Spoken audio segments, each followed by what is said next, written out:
Sonia at Sofa. This is the motto behind our application, WeSync.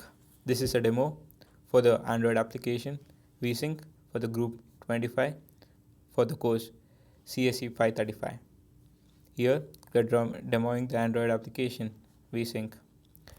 The main use case for this particular application is a platform for bringing together people with similar interests or people attending same events or people intending to attend the events in a particular area location. And the main data source for us in this particular application is the Google Calendar API.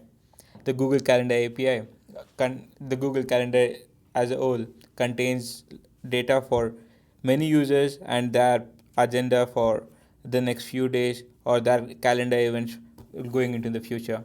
So this Google Calendar acts as a good data source for us in fetching events and their interests. Let us take a tour of our application.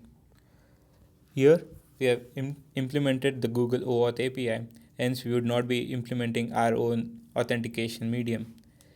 As we sign in using the Google OAuth API, we would be able to get the permissions from the user for accessing his calendar, and thereby, as you saw that particular toast, we are fetching all the events for that particular user in this near future. As we land into the home screen, we could see five major options that the user has. Before going into these particular options, the user will have to, on the very first time, enter his preferences. Here we are entering the preference for this particular user with his phone number and interests. This is a one-time activity for the user. After giving us his profile, we would be able to filter the events for the user. We have three major use cases over here. We have the friends by destination, the friends by interest, and the friends by event. Let us go into this particular option, the friends by destination. As we land into this page, we are able to see our location. Let us, for example, take a use case that I wanted to go to Tempe Marketplace to buy something that I really needed for today or tomorrow, something like that. And if I were to enter the destination as Tempe Marketplace,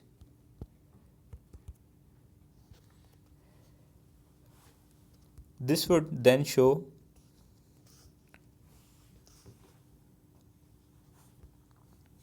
the destination as well as the users in the nearby proximity of this particular destination. As we zoom in to this application, we could see there are two other users in the nearby proximity, and we could even adjust this proximity. And we also have this particular option of getting the directions to the destination. This would be then routed to the Google Maps application where we would be able to get the destination. Apart from this particular use case, we also have the friends by interest. As you previously saw in the edit profile where we entered our interest, when we choose this particular option, it would then show all the users in my proximity with the same same interests. As I zoom in, I can see other users with the same interests as sports and movies. As you had previously seen, I had given my interest as sports and movies. So with this particular filter, I am able to fetch people or get people who have the same interest, and I could connect with them. The connection part, I would be going into it later. Going into the third option, friends by event. Friends by event is something which I have on my calendar. For example, if I have in this particular example, we have the user going to 3 events, and using this particular option, I am able to see who are all the other participants in those events along with their email IDs. if I were to go into one of the events, it would show me the current location of the other users. As you can see, this is one of the users in this particular event, and if I were to zoom out, I would be able to find the other user. Also, we have this particular option of a group chat. Here we can see this particular option called event group, where if I were to send a message or broadcast a message to the group, I could in real time type in my message intended for the group. And the third option that we have come up with is the friends by event. If I were to go into this particular option, I could see all the events that this particular user has in his calendar. And we can also see all the users, all the other users that are going to this for that particular event. If I were to go into one of the events, here I could in real time see the location of all the other users. Since we are all recording our particular demo here, we could see all of us in this particular area itself. Also, we have another option of the for a group chat.